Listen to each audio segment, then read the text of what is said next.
This drama, of course, about dog cutting. Well, it turned out funnier, sort of, than the script was. So, yeah, it's a comedy. Yeah. But is it scary at times?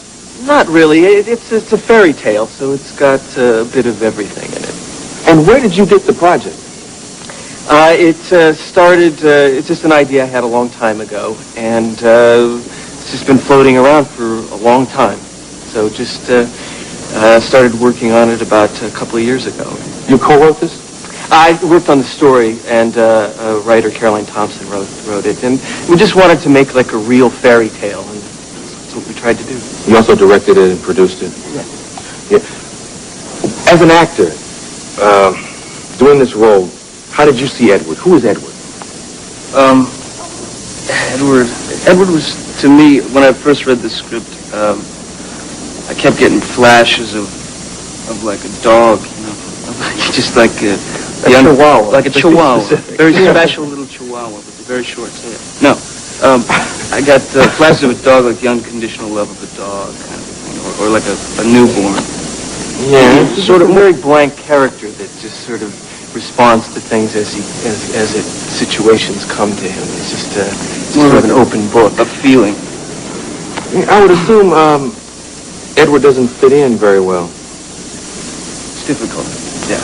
Well, he fits in like any kitchen appliance would fit in. You know, for a while it's a handy, helpful, Pope-heel, pocket, ginsu, fisherman, whatever you want him to be. You know, he's whatever you want to begin with.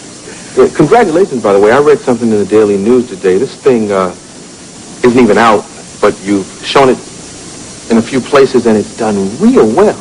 Yeah, it seems like so far so good. Yeah. Wearing these things, did you hurt anybody? Did you cut anybody up on the set? Yeah. Here, let me show you. Break out that. And how did you use the bathroom while you were shooting this thing? Well, let me show you.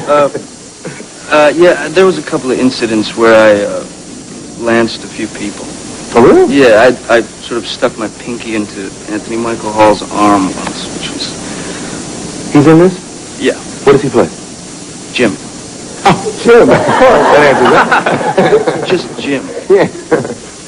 Well, what is Jim? Jim is a jock or something, right? He plays Winona Ryder's boyfriend in the movie. Yeah. As a person, Johnny Depp, does Edward relate? I mean, do you relate to Edward's character in any way? Yeah, I think it's a pretty universal thing. It's the feeling of not being able to fit in, or the feeling of wanting to touch something but not being able to, because you'll hurt it. Everything will crumble if you touch it. Kind of early teens kind of a feeling. Yeah, we're going to take a quick commercial, but let me ask you a music question real quick. I know you're a musician and everything. Are you planning on getting back into that, doing any more? Nah, I don't think it's such a good idea at this point. I was just sort of... Well, now why?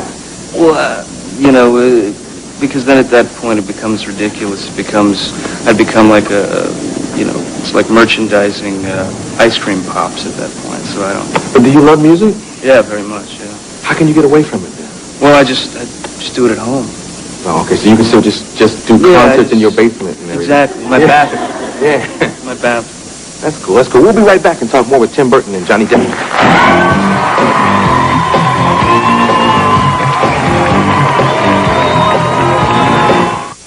And you can say...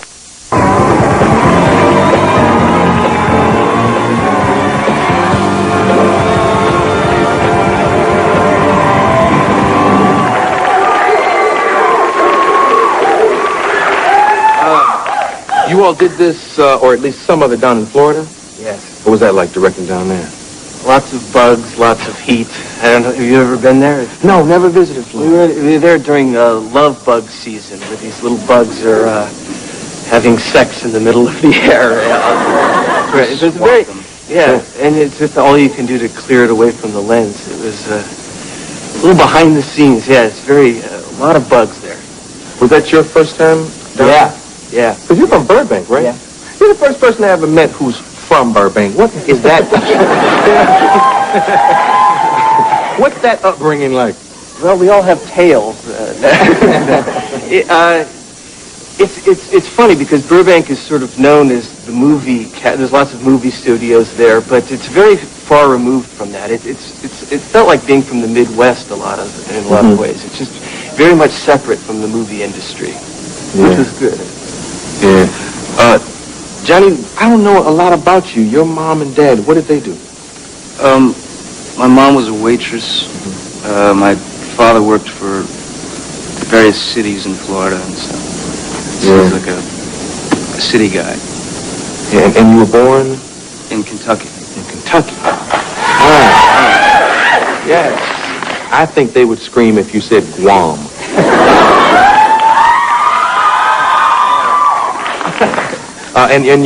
I'm a PK, a preacher's kid. I hear your uncle was a preacher. Yes. Well, he still is, maybe. I'm not sure.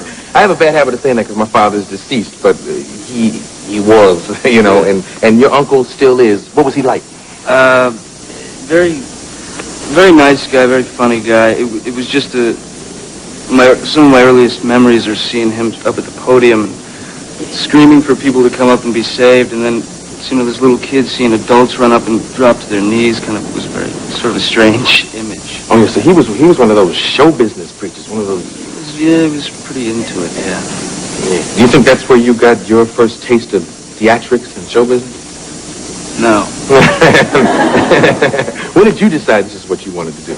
I think it was I heard a Kiss record or something like that, and just thought that was it. I need to play the guitar, and I need to. So 21 Jump Street and things of that nature, that wasn't what you were dreaming of. You were dreaming of being next to Gene Simmons. Well, I wasn't exactly dreaming of being next to Gene Simmons. Yeah, with that long tongue, too. That could be dangerous, Wet. Yeah, I mean, most of my life I wanted to just play in bands and play the guitar. Yeah, I read in Interview magazine, you said, and it was the funniest thing, but it's the strangest thing I've ever read. It said that John Davidson scared you. What does that mean? I knew this was coming up. At one point,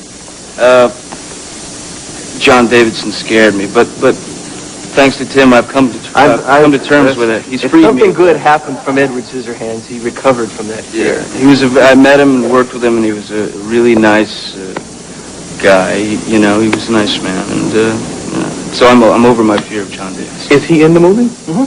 Yeah. Oh, okay. Yeah. Are you also tight with Wayne Newton? Wayne and I go way back. Because he said that you all were friends. Wayne Newton. Yeah.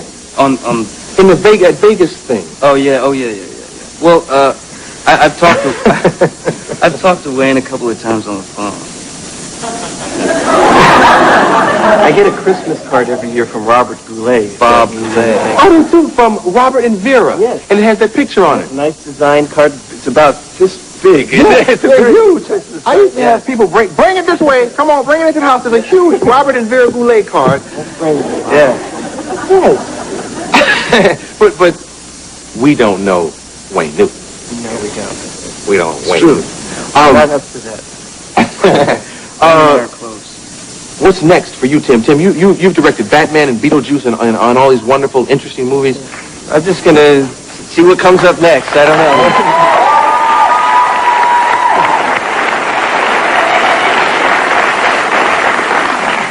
Can I ask you about Frankenweenie?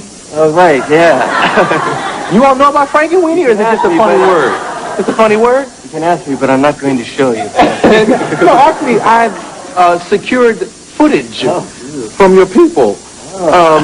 But where did that come from? Well, that's something I did at Disney. I used to be an animator at Disney, and they let me do a short film, which is sort of a retelling of the Frankenstein story, but about a dog. So I don't know how or why they ever let me do it, but they did. And although it's never really been shown, so except tonight. Yeah, I just thought I found a scene that was very cute, and I just got to show it. Sandy, kick this Frankenweenie clip.